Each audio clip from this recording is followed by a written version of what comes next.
Okay, as Brian would say, Kitty's got claws. Headline, Christian Nicolucci in the Sydney Morning Herald, worst professional sporting ground in the nation, set to host the finals. So their stadium has been dubbed the worst professional sporting ground in the nation, but Cronulla will be free to remain at home should they earn the right to host a game in week one of the finals. Cronulla CEO Dino Mezzatessa says the club stadium needs a $180 million cash injection to deliver a state-of-the-art facility with a 23,000-strong capacity.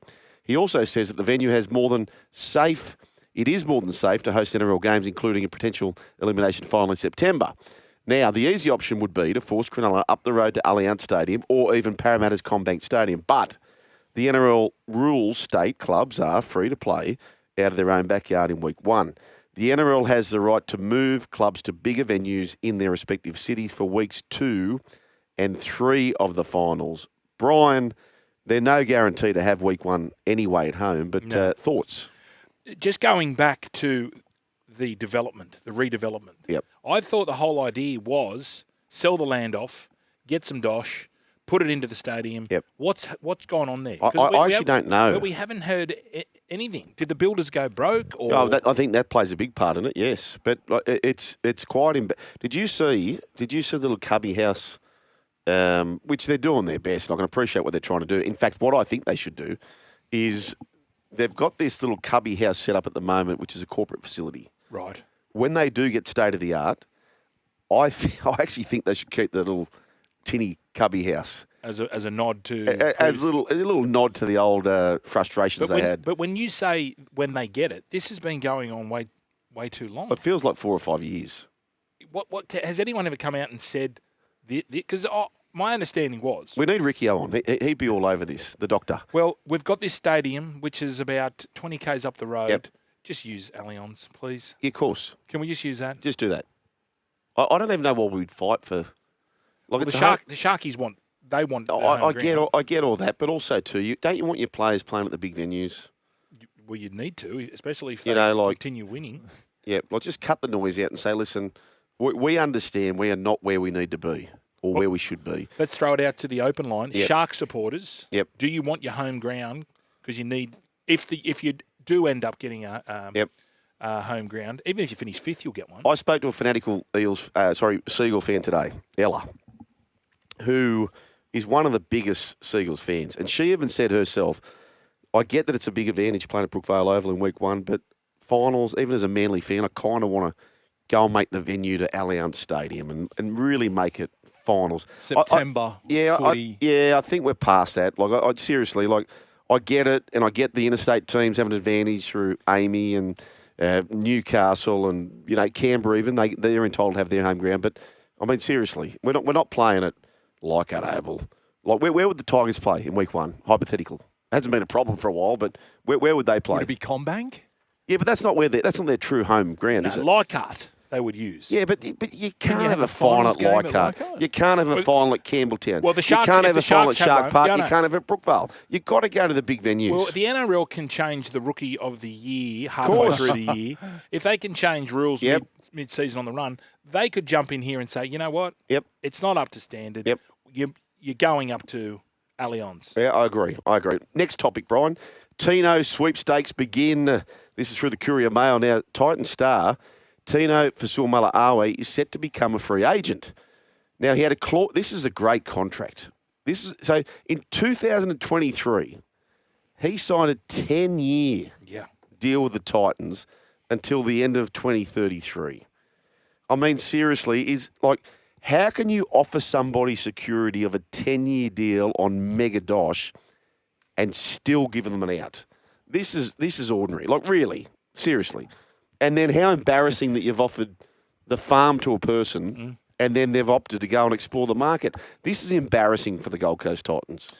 This is the way it is. This is what managers can do to get your players, to get these gun players. Well, the managers did their job, didn't they? Yeah, you need to have these clauses in. Otherwise, they're not going to go to your club. Kitty's got clause, I got that. But, Brian, if I'm giving you a 10-year contract in a physical sport as brutal as rugby league, there are no outs. There are no outs. Yeah. But the thing too with this Shug, is that two of the major people that made the deal for the Titans are now at the Perth Bears. Really? Ezra Howe and Mal Meninga. Yeah, well, I'm asking Ezra how do you do that? Yeah. So it's an actual funny thing that we're getting to the clause. The first clause, he can get out of the contract. Oh, who needs a marquee signing? Oh, two guys that really like what he did at the Storm. But these contracts is where the NRL's got to step in, because how many people at clubs would sign a player to a 10-year deal, whether you're the CEO, the head coach or otherwise, how many people would be still at the club in 10 years' time? So what I'm saying here is that it's in everyone's best interest to go, okay, I'm going to sign you for 20 years. I'm not going to be here anyway. We need to win a comp right now, and that 10 years down the track is a problem for someone else. That is a bad contract. To offer someone 10 years at mega dollars, like it was about $1 million a year, wasn't it? Yep. But Shook, he was at Melbourne. You got to entice kids out of Melbourne. Managers are very influential. I get that, Brian, but you can't give them the whole farm. You can't. That's what they do. It's like the Dylan Brown. Yep. It's 10-year deal. He jumped at that. Of course he jumped at it. I feel we're not going to see many more 10-year deals. I feel this could be the end of it. But don't you think if there's a team, if he doesn't stay at the Titans, there's a team that wants a player like Tino and will do what they can to secure his signature, so that what the Titans tried to do, try and get other signings around it because they've got a star like Tino. Yep. I feel like we could see something similar again, if not bigger for him, like in terms of per year. He might not get a 10-year deal because he's getting on a bit from when he signed that first 10-year deal, but he might get a 1.5 for 400 more. Yeah, well, good luck to him, because that's the market, right? But again, it's not his fault. It's not his manager's fault. But too often, coaches, recruitment managers are making decisions on what they think they need in the next 2 to 3 years and not what the club needs in 10 years. Well, the clubs... That's a shocking contract. Yeah, but hang on. The board... They're part of the club. You'd think the board members are going to be that they got to sign off on these deals. Okay, well, that's a bad deal. So I can't believe that. So I know what you're saying. Coaches go, well, just get in and out because I might not be here in 4 or 5 years. But it has to be signed off by the board. So the board, they're in as much to blame as well. But most of the time, in the fair income stakes, Brian, the board can get hoodwinked by coaches and recruitment managers, and quite often the board... A lot of the boards, let's be honest, a lot of the boards are just people who have done well in business, and they're getting their kids into the sheds, and they don't actually know rugby league.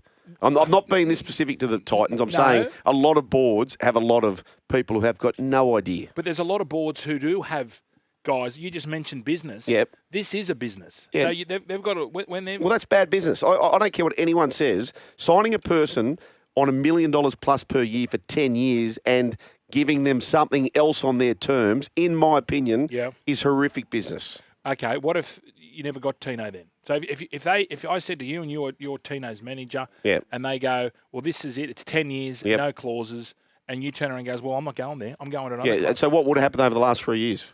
Where would they have ran? Probably last. Well, where have they ran anyway? Yeah. Like it's because not only do you do that, but you are also it's getting other players. Yep. Anyway, speaking about the Perth Bears, Coach Mal Meninga spoke to Cos and Hills this morning, and here's what he had to say on the interest of reuniting with Tino.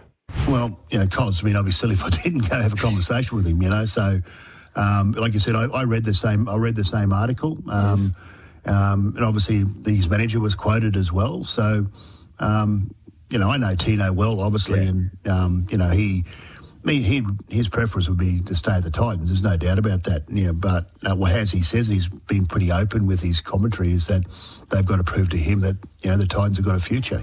So I just think that's in the making at the moment. But there's no doubt that if he become available, that I wouldn't be the only person trying to talk to him. To be honest with you.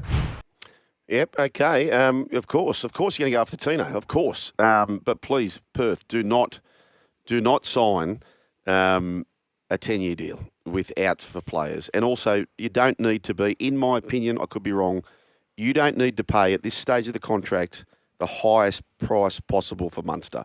That's my opinion, Brian. I think Munster's a gun, but if you're paying more for someone than other clubs are prepared to play, you are at a disadvantage. Well, this is from Josh. You guys have got it wrong. To add insult to injury, this is a renegotiated deal from when he was already there. Okay. So what have we got wrong? No, it was a 10-year deal, but it was part of it. So he might have a 3-year deal. I think that's what Josh is saying. He was there for 3 years, and they said, well, hang on, can we get you to re-sign for maybe 2? And they've increased it to 10. Yeah, but in that renegotiation, surely those clauses, you take them he's out. got clause comes out. Thanks for watching. For more great content, subscribe to SEN League, your home of the greatest game of all.